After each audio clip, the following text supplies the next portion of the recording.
we're going to take the song Invisible Monster off of A View from the Top of the World and get into it in a bit more detail.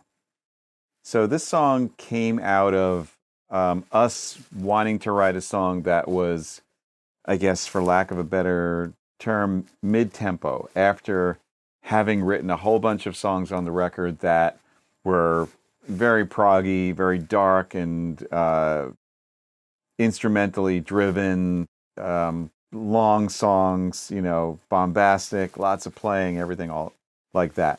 We had written most of the record, and it was actually Mike Mangini who brought up the idea of trying to write a song that was more of a mid-tempo piece to balance out the record. And so we went about doing that.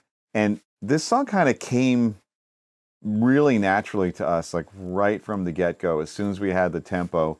And a big part of this song is the theme. There's this reoccurring theme, even though this isn't like the type of song that would be in a concept record where it has multiple parts and it's really involved and long. It's sort of a shorter type of song, but thematically it's really, really driven, and it's really important to the song, kind of sets the whole mood. And what I want to show you is how that theme was presented in a couple of ways. And basically what we did was we had this main melody that goes something like this.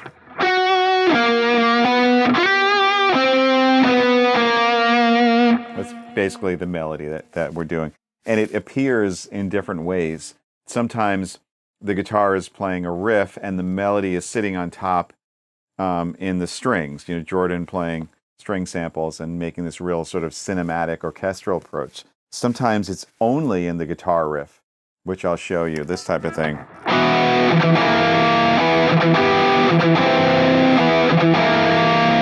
And sometimes it's the guitar really taking on the melody completely.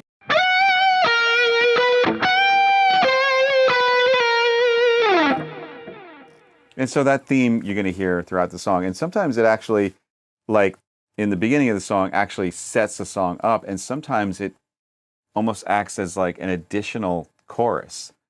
When the vocal tag Invisible Monster happens, that theme always follows. So it's like a little bit of a character following the invisible monster. It might be that guy there. I don't know. I'm not sure if he's looking at me. All right, we'll ignore him. So let's start with how it's presented once the song actually kicks in and what's involved in the guitar playing. This is an example of something that actually, if you guys remember, several years ago, Andy and I talked about using just two-note chords to create riffs that were kind of very much in the Dream Theater-y, Queensryche thing, and we had a whole thing about that.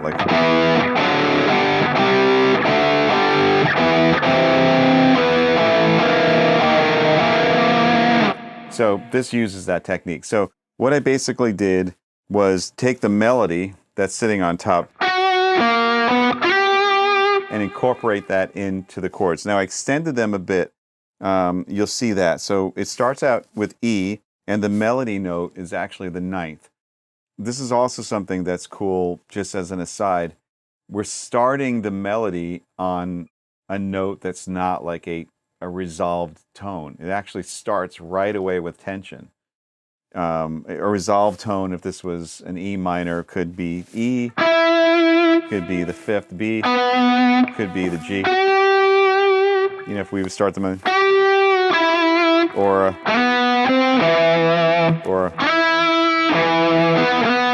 but we didn't. We decided to start on the ninth, and the ninth is like an unresolved tone, but it creates tension right from the get-go. So the first chord to get that ninth in is actually root fifth and ninth. That's prog chord of the century. You got to know that to be able to play this style of music. And then bringing the melody down. Goes into the flat five, and then the perfect fifth. I'm using a little mute technique with the pick in between on the E. And then here's a neat trick that I believe we went over in that previous lesson I'm talking about, where you could turn this into a very cool metal minor chord just by moving that ninth up a half step. Now you have an E minor, and instead of playing an E minor this way, it actually, with distortion, for some reason, has a cool sound to it. So the G continues the melody here. There's a little bit of a chromatic movement there, and again, you have a cool chord shape every time. I mean, this first chord, which has the E with a C on top, and that could pretty much be an inversion of a C chord. And the perfect fifth, E, and the flat five. So you get all these cool chords. And then the melody goes. So I shift all the way down to the lower octave on F sharp and G. And then it goes to a C, but it has this Lydian-ish type of sound in the melody. So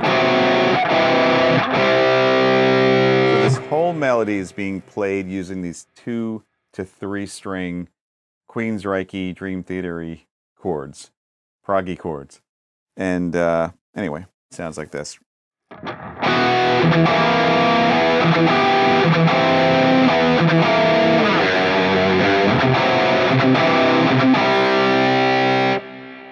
All right, then it has a B section, which basically states the melody again.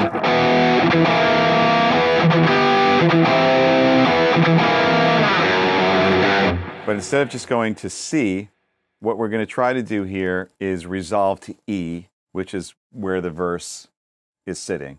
So this obviously starts in E. This should be really easy to get it to E at the end. But there are certain chords that actually do that really, really well. I think they happen to be either a half step resolution, which will make this dark and kind of more Phrygian, which in this case would be an F. Like that's something you hear all the time in rock and metal. Or the fifth, which is actually really going to give you that feeling like it's resolving. So in this case, we actually decided to do both. So we do the half step, we got a little Phrygian vibe for a second, and then B. So that would be F and then down to B to resolve to E. And the cool thing about that is that it actually creates these fifths that are a flat five away from each other. So it gives a little bit of a diminished vibe, but it's also resolving. So and down to E. So from C,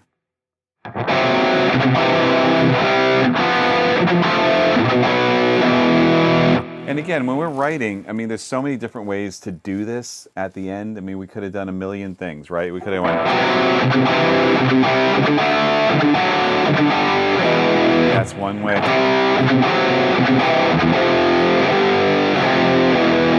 You know, whatever. But in this case, we decided to have this double Lydian thing going. And then finally, a big 5-chord B to resolve. So the whole thing with the part A and B sounds like this.